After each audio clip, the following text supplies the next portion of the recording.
राष्ट्रीय स्वयंसेवक संघानं शताब्दी वर्षात प्रवेश केला आहे।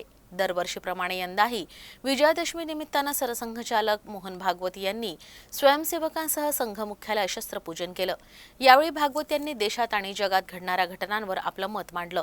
भागवत यांनी जम्मू काश्मीरमध्ये शांततापूर्ण निवडणुका पार पडल्याबद्दल समाधान व्यक्त करतानाच त्यांनी हिंदूंना संघटित होऊन पर्यावरणाचं रक्षण करण्याचं आवाहन केलं।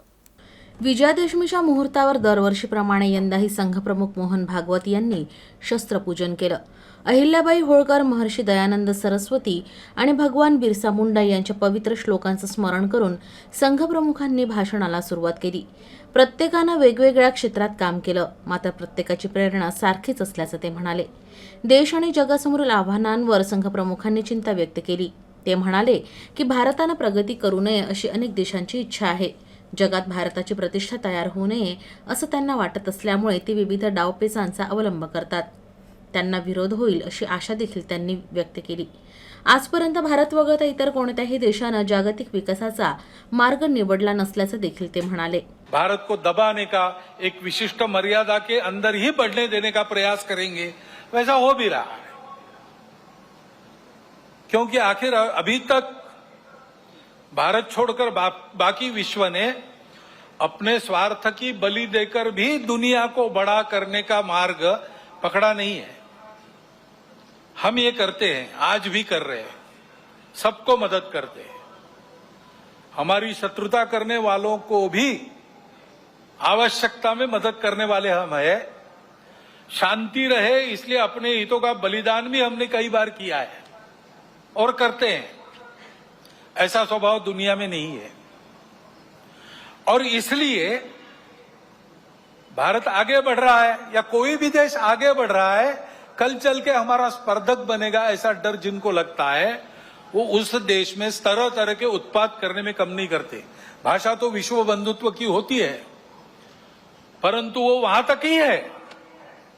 अपने निहित स्वार्थ ठीक रहने चाहिए, अपनी सुरक्षा को धक्का नहीं लगना चाहिए। और इसलिए दूसरे देशों में कई प्रकार के उत्पाद खड़े करना, जनतांत्रिक तरीके से वहां कोई सरकार चुन के कारोबार कर रही उसको नीचे लाना, ऐसा दुनिया में चलते रहता है। ये दुनिया की रीति लगभग बन गई है, जो नहीं बननी चाहिए लेकिन है। सध्या विचार आणि शब्दांवर विपरीत परिणाम होत असल्याचं आपण पाहतो आहोत, असं मोहन भागवत म्हणाले। मुलांच्या हातात मोबाईल असतो, ते काय पाहतायत यावर कुणाचंही नियंत्रण नाही। घर, कुटुंब आणि कायदा तसंच सुव्यवस्था यावर नियंत्रण ठेवणं गरजेचं आहे। याचे विपरीत परिणामही होतात, तर अनेक ठिकाणी तरुण पिढी ड्रग्सच्या जाळ्यात अडकत असल्याचं ते म्हणाले। बड़ों के साथ बच्चों के हाथ में भी मोबाइल है। मोबाइल पर वो क्या देख रहे हैं, उनको क्या दिखाया जा रहा है, इस पर कोई नियंत्रण नहीं है। घर में क्या देखना नहीं देखना, इस प्रकार का विवेक नहीं मिल रहा है। ऐसी स्थिति में घर परिवारों में ये नियंत्रण स्थापित करना और अपनी विधि व्यवस्था में भी इसके व्यवस्था के लिए कोई इसके नियंत्रण के लिए कानून बनना, इसकी आवश्यकता है। क्योंकि इन संस्कार भ्रष्टता के कई प्रकार के कुपरिणाम है। ये विवेक न होने के कारण कई जगह नई पीढ़ी नशीली दवाओं की आदतों में खोखली होती चली जा रही है। कहीं पर दिखता है, कहीं पर नहीं दिखता है।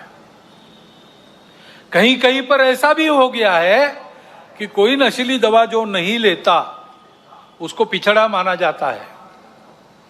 इस प्रकार का वातावरण भी उत्पन्न हो रहा है। एका द्रौपदीचे कपडे चोरीला गेले आणि महाभारत घडलं। सीतेचं अपहरण करून रामायण झालं। आरजीकर हॉस्पिटलमध्ये जे घडलं ते लाजिरवाण आणि लांछनास्पद आहे, असं घडायला नको होतं। ते घडल्यानंतरही ज्या प्रकारची दिरंगाई झाली त्यातून गुन्हेगारी आणि राजकारणी यांची सांगड असल्याचं दिसून येत असल्याचं त्यांनी सांगितलं। और हम देखते हैं कि हमारे देश की परंपरा क्या है, हमारा देश कैसा है। एक द्रौपदी के वस्त्र को हाथ लगा, महाभारत हो गया।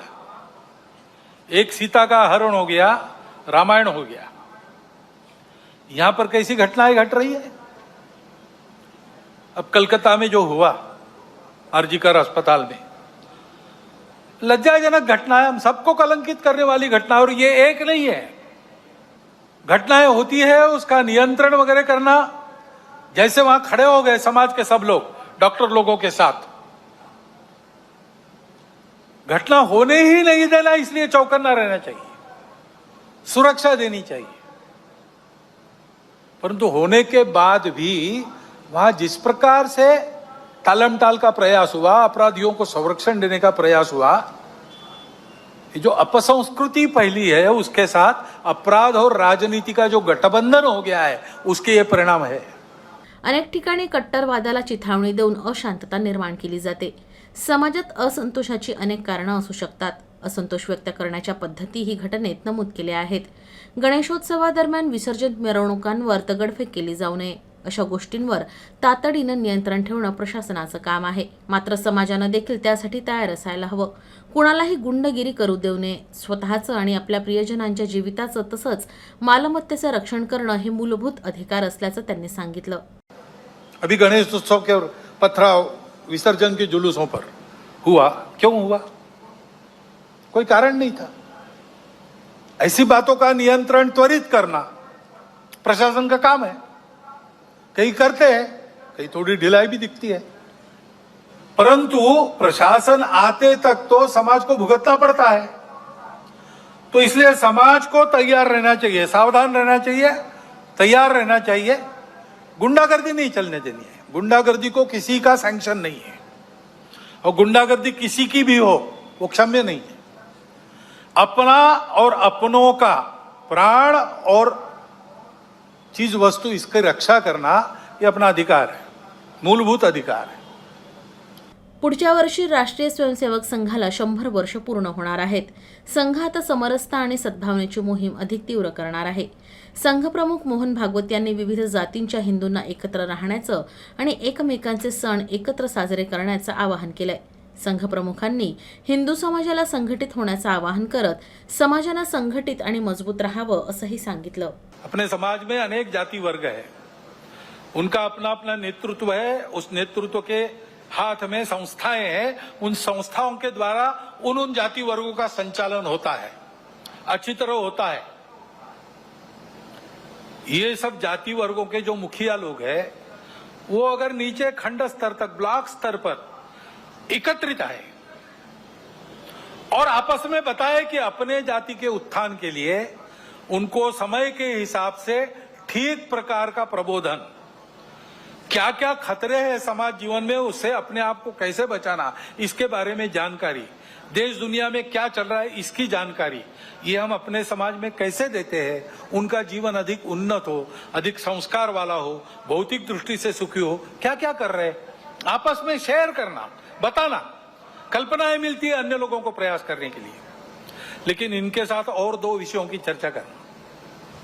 अपने अपने जाति वर्ग के लिए हम ये सब कर रहे हैं, बहुत अच्छी बात है, परंतु हम सब मिलकर अपने उस खंड में समाज की कौन सी एक समस्या है जो हम उठाकर अपने बलबूते उसको ठीक कर सकते हैं। पूरे समाज की कोई समस्या, हर 2 महीने बैठते तो 2 महीने में एक कोई समस्या उठाकर उसको ठीक करना, सबने मिलकर तय करना, इसको हम हाथ लगाएंगे, इसको हम ठीक करेंगे। और दूसरा ये तय करना कि हम सब जाति वर्ग यहाँ रहते हैं, हम मिल रहे हैं, वो हम में जो दुर्बल जाति है उसके लिए हम सब मिलकर क्या कर सकते हैं। ऐसी एक बैठक में मैं